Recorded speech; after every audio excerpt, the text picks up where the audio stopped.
하나님 말씀 로마서 6장 16절에서 18절까지의 말씀입니다.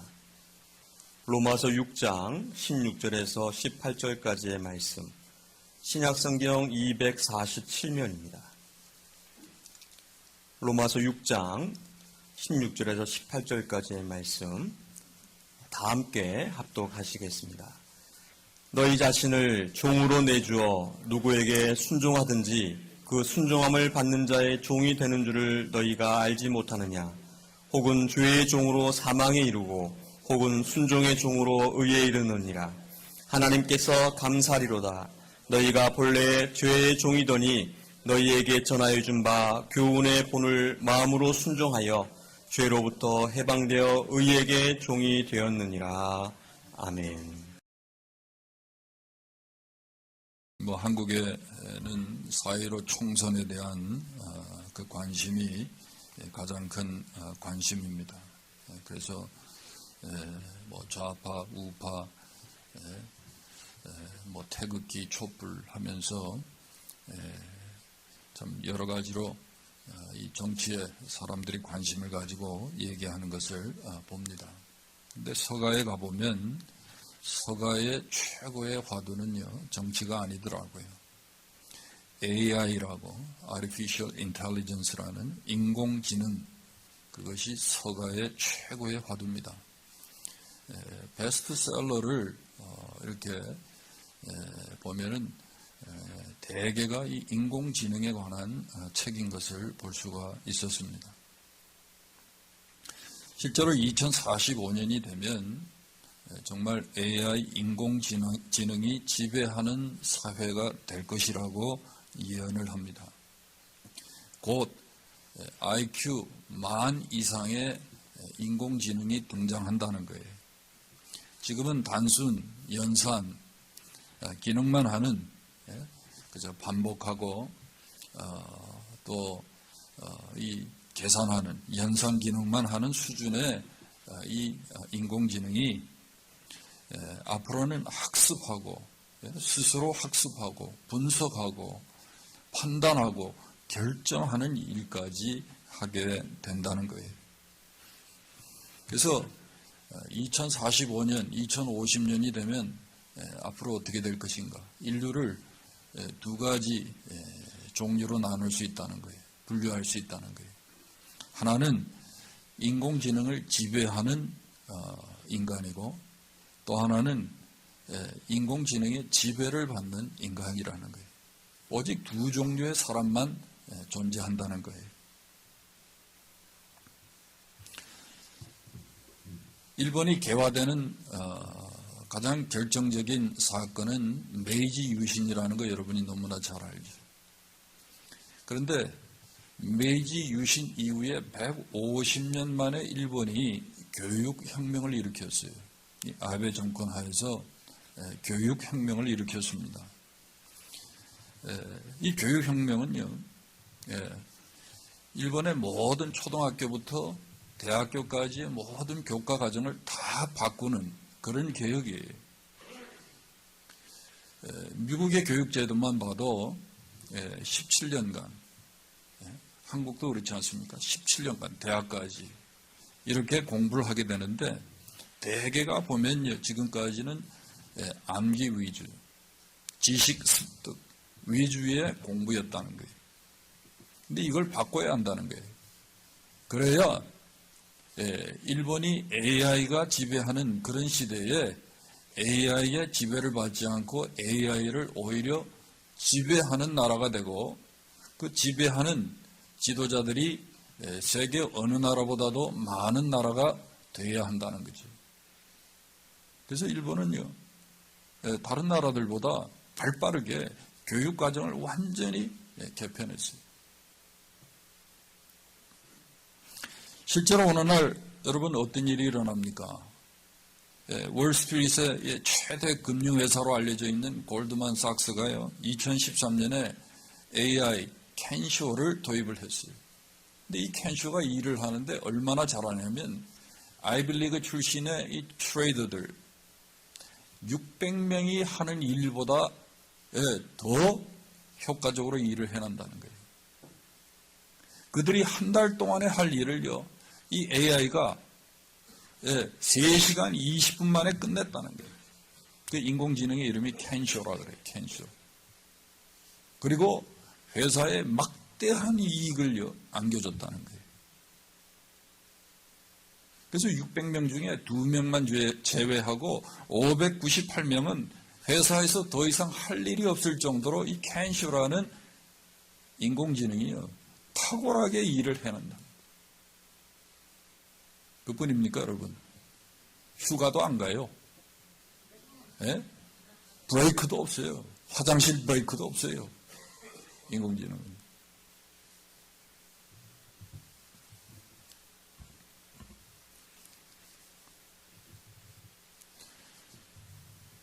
특별히 이 의학 분야에서는요, 인공지능 의사가 이미 등장을 해가지고 한국의 가천의대, 저도 이번에 로봇 수술을 했는데 뭐 이렇게 모니터로 해가지고 크게 확대해서 배 안에 이렇게 뭐 가스를 집어넣어가지고 5배로 크게 해서 이렇게 정확하게 그거를 뭐 잘라낸다 하는 그런 그 기능을 하는 그런 그 로봇 수술을 했어요. 근데 그 정도가 아니고 인공의사가 등장해가지고 한국에도요, 지금 인공의사가 병자들, 이 환자들을 진단하는 거예요. 이 폐 촬영을 해가지고 CT 영상 분석을 해서 암을 진단하는데 얼마나 인공지능이 정확하냐. 100명을 진단했는데 0% 오진했다는 거예요. 100% 정확하게 진단했다는 거예요. 근데 의사들은 판독을 실수하거나 잘못을 했는데 7.5%가 판독 실수를 했다는 거예요. 그래서 가천의대에 이 인공지능 의사를 도입해서 지금 운영하고 있는데 암 환자 100명에게 질문을 했습니다. 설문을 했어요. 만약 인공지능 의사와 인간 의사가 진단을 해가지고 서로 다른 처방을 내린다면 누구의 처방을 따르겠느냐. 100명이 다 인공지능 의사의 진단을 따르겠다. 그렇게 대답했다는 거예요. 결국은 인공지능을 따르겠다는 것은요, 그 무슨 얘기냐면 결국은 인공지능의 지배를 받게 된다는 거지. 여러분, 앞으로의 시대는 어떻게 될 것 같습니까? 지금도 그렇지만은 점점 더 생산성이나 경제성이나 효율성을 강조하고 그리고 합리성을 추구하는 시대가 될 것입니다. 그렇죠? 우리 모든 분야에서 효율성을 따지잖아요. 경제성을 따지고요. 합리성을 따져요. 그런데 이런 시대에 결국 승자는 누구냐? IQ 만 이상의 인공지능이 승자예요. 인공지능보다요, 더 정확하게 일을 해낼 존재가 없는 거예요. 결국은요, 인간이 인공지능의 지시와 지배를 받게 되는 시대가 곧 온다는 거예요. 어떤 사람은 2035년, 2045년이 아니라 2035년이 되면 우리가 말하는 사자 붙은 전문직의 80%가 사라진다는 거예요. 판사도요, 인공지능이 더 정확하게 판례를 연구해가지고 혼자 스스로 학습해가지고 결정하고 판결한다는 거예요. 의사 얘기도 했지만, 그러면 정신과 의사는 좀 다르지 않느냐. 나머지야 다 통계 가지고 하고, 뭐 하지만 정신과 의사는 다르지 않느냐. 상담도 해야 되고. 그런데 그렇지 않다는 거예요. 일반 의사하고 이 얘기를 하면 자기의 비밀을 다 털어놓지 않는다는 거예요. 근데 기계하고 얘기하면, 인공지능하고 얘기하면요, 없는 얘기 있는 얘기 속까지 다 털어놔가지고 더 정확하게 진단한다. 결국은 지시를 받는 것이 지배를 받게 되는 거죠. 문제는 오늘 우리가 함께 읽었지만은 성경이 뭐라고 말씀합니까? 사람이 누구에게 순종하든지 그 순종함을 받는 자의 종이 되는 줄을 알지 못하느냐. 여러분, 오늘 우리가 이런 인공지능의 이 미래에 대해서 우리가 생각할 때, 여러분, 우리가 그저 효율성을 추구하고, 그저 경제성을 추구하고, 그래서 인공지능이 하라는 대로 인공지능의 지시를 우리가 또 선호하고 따르게 되면요, 결국은 지배를 받는 거예요. 인공지능의 종이 되는 거예요.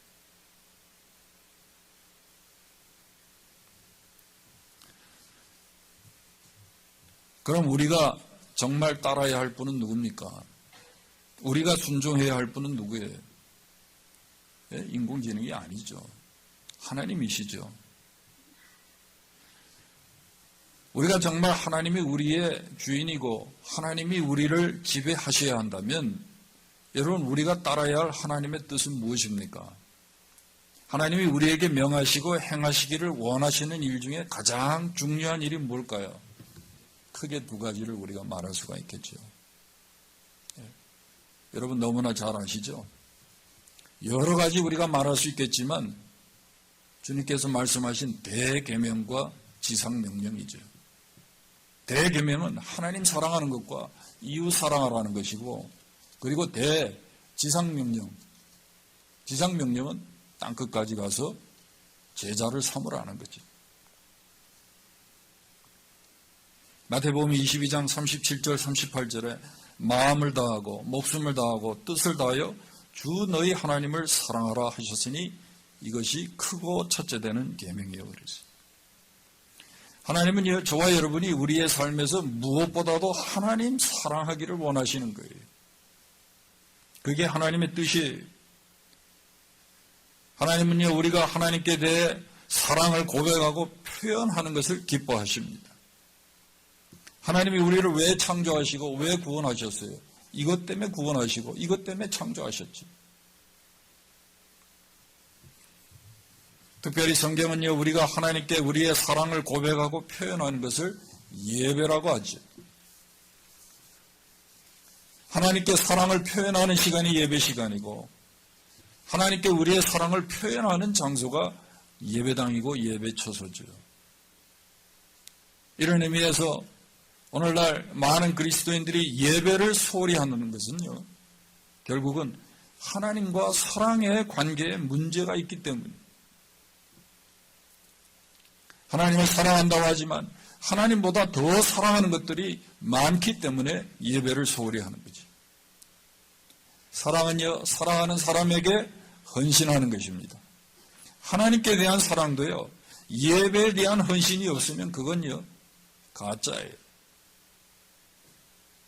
하나님은 우리가 마음을 다하고 목숨을 다하고 뜻을 다하고 힘을 다하여 하나님을 사랑하기를 원하십니다.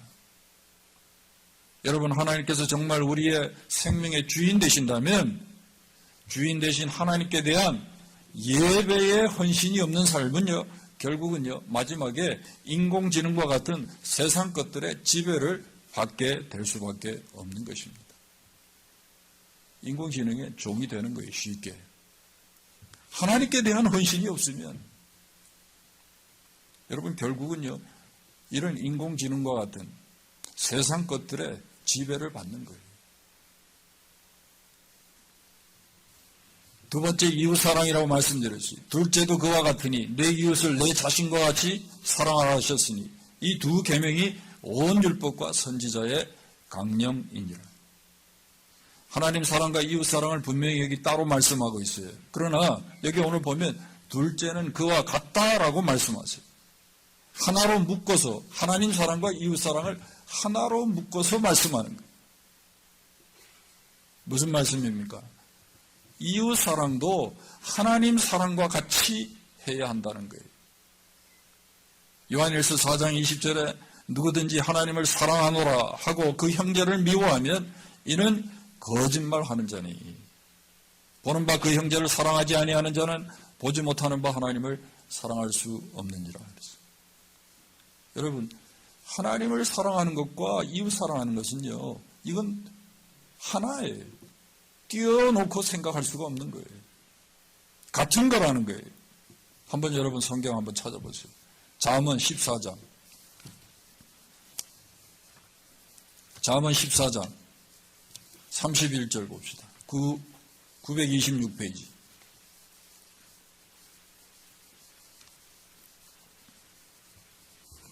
14장 31절 926페이지입니다. 다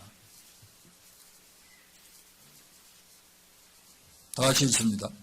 가난한 사람을 학대하는 자는 그를 지으신 이를 멸시하는 자요. 궁핍한 사람을 불쌍히 여기는 자는 주를 공경하는 자니라. 예. 가난한 자를요, 불쌍히 여기는 것. 그건요, 주님을 공경하는 것과 같다는 거예요. 여러분, 우리가 이웃 사랑하는 건요, 결국 하나님 사랑하는 거예요. 문제는 이웃 사랑 어떻게 해야 하느냐는 것이지요. 성경은 우리에게 분명히 말씀합니다. 내 몸과 같이 하라는 거예요. 몸과 같이. 몸과 같이 한다. 무슨 말일까요? 예? 내 자신만큼 사랑하라는 거예요.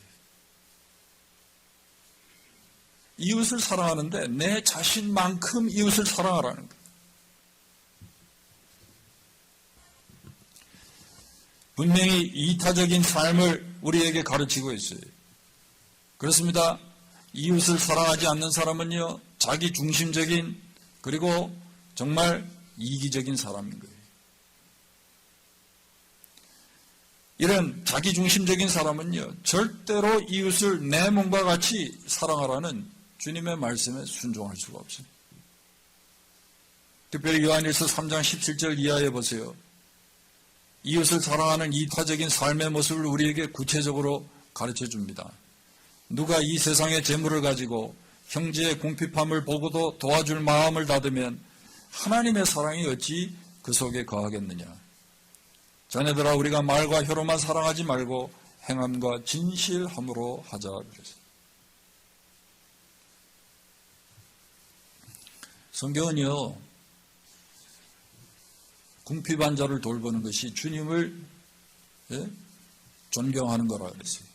공경하는 것이라 그랬어요. 그러면서 이타적인 삶의 기준으로 무엇을 제시하냐면 구약의 경우를 보면요, 11조를 우리에게 가르치고 있는 거예요. 이거 여러분 잘 아셔야 돼요. 구약 이스라엘의 경우를 보세요. 고아와 과부를 위해서 3년마다 11조를 따로 들여가지고 그것을 그들을 구제하는 데 썼어요. 신명기 14장과 신명기 26장을 여러분 참고하시고. 그래서 이 11조를 드리는 삶의 중요성은요, 첫째가 이웃 사랑이 목적이에요. 근데 왜 이 11조가 중요한가? 11조를 우리가 드림으로써 돈의 지배를 받지 않는, 물질의 지배를 받지 않는 삶을 살게 된다는 거예요. 여러분 11조 하는 게 아깝죠? 아까워서 못하는 분들이 있어요. 그런데 정말 우리가 하나님을 공경하고 하나님 사랑하듯이 우리가 이웃을 사랑하는 이 실천, 하나님의 뜻 중에 여러분 가장 중요한 거 아닙니까? The Great Commandment 아닙니까? 이거 하나만이라도 우리가 잘하기 위해서는요, 여러분 우리에게 이 11조를 우리가 신실하게 하나님 앞에 행해야 한다. 마태복음 6장 24절에 말하죠. 한 사람이 두 주인을 섬기지 못할 것이니 허기를 미워하고 저를 사랑하거나 허기를 중히 여기고 저를 경히 여김이라. 너희가 하나님과 재물을 겸하여 섬기지 못하느니라. 여러분, 하나님 사랑을요, 우리가 실제로 우리가 어떻게 그 하나님 사랑을 우리의 삶 속에서 실천해요? 예배로 실천하고요, 이웃 사랑으로 우리가 실천해요. 근데 이웃 사랑 구체적으로 우리가 어떻게 하느냐? 예, 구약의 경우에 구체적으로 우리에게 설명을 해준 거예요. 3년에 한 번은 11조를 고아를 위해서 쓰라는 거예요. 과부를 위해서 쓰라는 거예요. 구약의 고아는요, 아버지만 없어도 그건 고아예요. 왜? 먹고 살 길이 없으니까, 막연하니까. 그렇게 살 때에 물질의 종로로 타지 않는다는 거예요. 돈의 지배를 받지 않는다는 거예요. 여러분, 누가 AI의 지배를 받습니까, 앞으로? 예? 그죠? 여러분, 뭐 경제성 따지고, 예? 무슨, 어떤 효율성, 비용에 있어서 무슨 효율성 따지고, 이렇게 살다 보면요, 물질의 지배를 받을 뿐만 아니라 결국은 AI의 지배를 받는 거예요.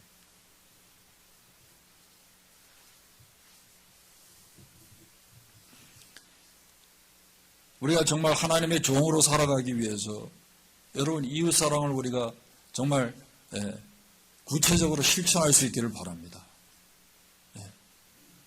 물질의 지배를 받지 말아야 돼요. 세 번째, 우리가 AI의 지배를 받지 않고요. 전능하신 하나님의 지배를 받는 하나님의 종으로 우리가 살아가는 삶은요. 복음의 증인으로서의 삶을 살아야 돼요. 하나님의 지상명령, 주님의 지상명령에 순종하는 거죠. 너희는 가서 모든 민족을 제자로 삼아 아버지와 아들과 성령의 이름으로 세례를 베풀고 내가 너희에게 분부한 모든 것을 가르쳐 지키게 하라. 복음의 증인으로서 삶을 사는 것이 하나님의 뜻과 명령에 순종하는 삶이고 그렇게 사는 사람이 하나님의 종인 거예요. 물론 이 말은요, 모두가 다 선교사가 돼서 민족과 나라를 섬기거나 목사가 돼서 설교를 하거나 목회를 하거나 집회를 인도하거나 이것만 말하는 게 아니에요. 비즈니스를 하거나 직장일을 하거나 아니면 집에서 가사를 돌보거나 무슨 일을 하든지 복음의 증인의 마음을 가지고 그 일을 직접 하든지 간접으로 하든지 궁극적으로는 모든 민족에게 복음이 증거되고 온 세상에 복음이 전파되는 것을 성취하기 위해 그렇게 하라는 거예요.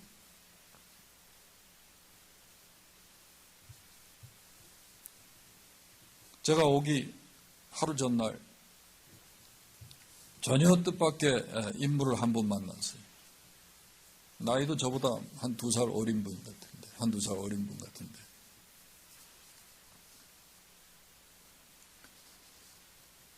이분이 선경에서 연구원으로 이 옷감, 천을 개발하는 그런 부서에서 일하던 분이에요.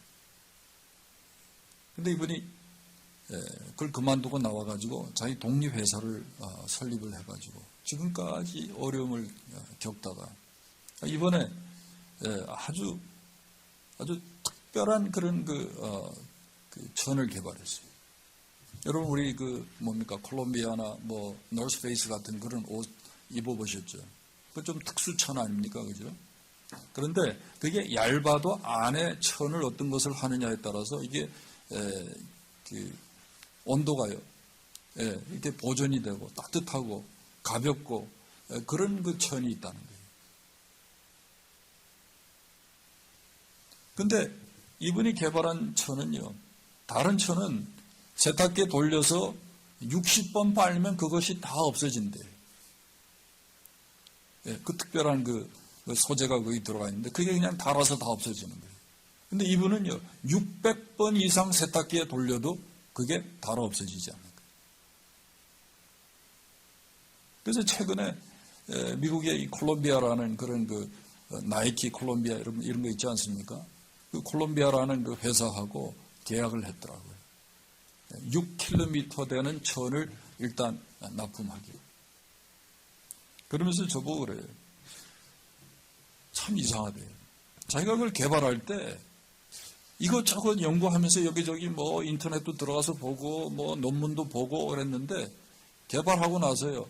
다시 좀 참고하고 싶어가지고 인터넷에 들어가거나 이러면 찾을 수가 없다는 거예요. 그 화학 공식이나 이런 게 있었을 거 아니에요. 어떻게 보고 자기가 참고해가지고 만들긴 했는데 다시 그걸 내가 어디서 찾았더라 하고 찾아보면 도저히 못 찾겠다. 그러면서 이거 하나님이 주셨다는 거예요. 자기가 마음에 그랬다는 거예요. 한번 되게 실패하고 나니까 이게 돈이 내게 아니구나. 내가 뭘 하겠다고 해가지고 하는 게 아니구나. 그걸 깨달았다는 거예요. 이 사업이 내 사업이 아니라는 거예요. 자기는요, 지금 자기가 개발한 이 천을 좀 전에 언급한 그런 회사에 자기가 이제 계약을 하고 납품하기 시작하면 1조 매출을 자기가 기대한다는 거예요. 1조 매출. 그러면서 자기가 그런 거예요. 하나님 나에게 이렇게 기회를 주셨는데 내가 이제 돈을 벌면 10의 9조를 내가 하나님께 드리고 나는 10의 1을 가지고 살겠습니다. 그래서 제가 옆에서 그랬어요. 그러면 정사장님 빨리 그러면 사단법인부터 빨리 하나 설립하시라고. 그래야 세금 문제나 뭐 이런 것이 좀 해결될 것 같으니까 사단법인부터 세우세요. 목사님 그게 중요한 게 아니고 제가 돈을 드리면 그 돈을 정확하게 하나님을 위해서 교회를 위해서 쓸 사람이 필요하다는 거예요. 목사님 그런 분이면 그냥 다 드리겠다는 거죠. 줄 잘 쓰세요. 제 뒤로.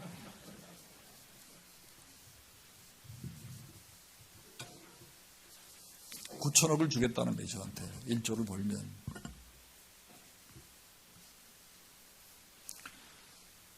여러분 우리가 사업을 해도요. 복음의 증인의 마음가짐을 가지고 이 복음이 온 세상에 전파되는 그것을 성취하기 위한 목적을 가지고 하면요. 그게 하나님의 뜻에 순종하는 거예요. 우리가 그런 삶을 살면요. 정말 하나님의 뜻을 우리가 실천하는 그런 삶을 살면요. 하나님의 종이 되는 거예요. 그러나 그렇지 않으면요. 사람의 종이 되고 세상 것들의 지배를 받게 되는 거예요. AI가 결국은 지배하는 거예요.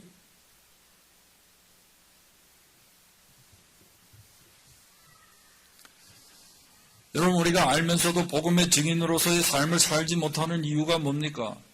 성령 충만하지 않기 때문이죠. 성령 충만이 뭐 다른 거예요? 성령 충만은요. 하나님의 영이신 성령의 지배를 받는 게 성령 충만이에요. 성령의 지배를 받지 않으니까요. 복음의 증인의 삶도 우리가 살지 못하는 거죠. 늘 자기 충만하니까 자기 욕심으로 자기 감정으로 충만하니까 성령의 생각을 따르지 못하는 거죠. 성령의 지배를 받는 사람은요. 성령의 생각을 무시하지 않아요. 그 생각을 내가 해야 할 일로 알고 그 일에 순종하는 거예요. 여러분 우리가 이렇게 성령의 지배를 받을 때 세상 것들의 지배를 받지 않는 것입니다.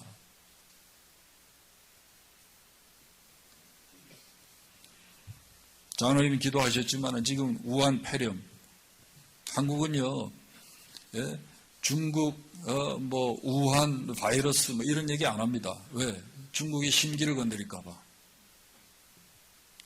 이게 중국에서 분명히 비롯된 거지만 중국이라는 말을 잘 안 해요. 그냥 신종 코로나 바이러스라 그래요. 신종 코로나 바이러스. 분명히 중국에서 시작됐는데. 지금 한국 사회가 여러분 얼마나 불안한지 몰라요. 그래서 이런저런 것을 보면. 근데 여러분 신문을 봐서 여러분 인터넷 뉴스를 통해서 다 아시지만은 처음 이 우한 폐렴을 경고한 이 확산을 처음 폭로한 의사가 누구죠? 34살의 젊은 의사예요. 리원융이라고. 리원양. 근데 이분이 2월 7일 날 죽었어요. 결국 이 사람이 이 우한 폐렴, 코로나 바이러스에 감염돼 가지고 결국은 그 폐렴으로 죽었어요. 자기 부모들도 다 지금 그 폐렴 환자예요. 그래서 지금 막 중국에서요, 이 의사를 추모하는 막 댓글들이 올라오고요. SNS에 그냥 막 이렇게 이분을 추모하는 그런 SNS가 막 돌죠. 근데 여러분, 처음에 이 의사가 그 폐렴을요, 이 바이러스에 대해서 경고하고 확산에 대해서 경고할 때 이 중국 공산당들이 그 사람을 잡아가가지고요.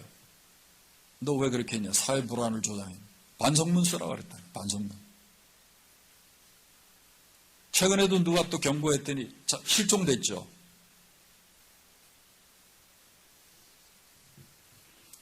그래서 그 한 네티즌이요. 뭐라고 글을 써서 올렸냐면 우리를 죽이는 건 박쥐가 아니라 정부가 강요한 침묵이다 그랬어요. 우리를 죽이는 것은 박쥐가 아니고 정부가 강요한 침묵이다. 지금 6만 명 넘는 사람이 감염됐잖아요. 확진. 예. 한 1,300명 이상이 지금 죽었어요. 하루에 몇백 명씩 죽습니다, 요즘에.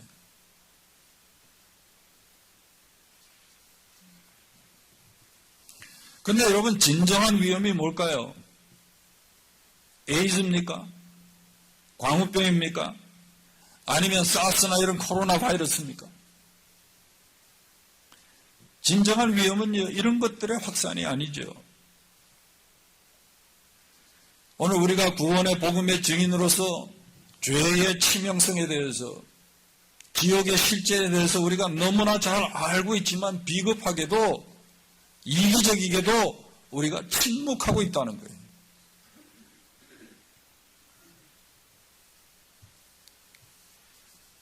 성령의 지배를 받지 않고 하나님의 뜻에 우리가 순종하지 않는 것입니다. 이게 위험한 거죠. 성령은 우리에게요, 분명히 지옥의 실제에 대해서, 죄의 치명성에 대해서 말씀하라 그래요. 근데 우린 두려워서 하지 않는 거예요. 부끄러워서 하지 않는 거예요. 체면 때문에 하지 않는 거예요. 근데 그게 비겁한 거죠. 그게 사람을 죽이는 거죠. 입으로는 우리가 주여 주여 하지만은 정작은요, 정말 하나님의 종으로 우리가 살지 않는 것입니다. 하나님의 뜻은 어디 가고 늘 내 욕심 따라, 내 감정 따라 우리가 행하는 거예요.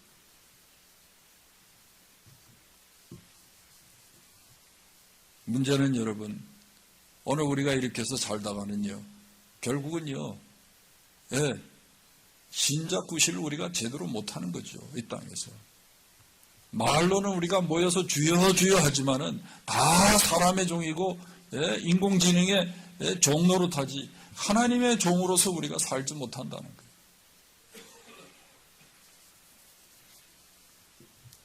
오늘 말씀이 우리에게 경고합니다. 사람이 누구에게 순종하든지 그 순종함을 받는 자의 종이 되는 줄을 너희가 알지 못하느냐.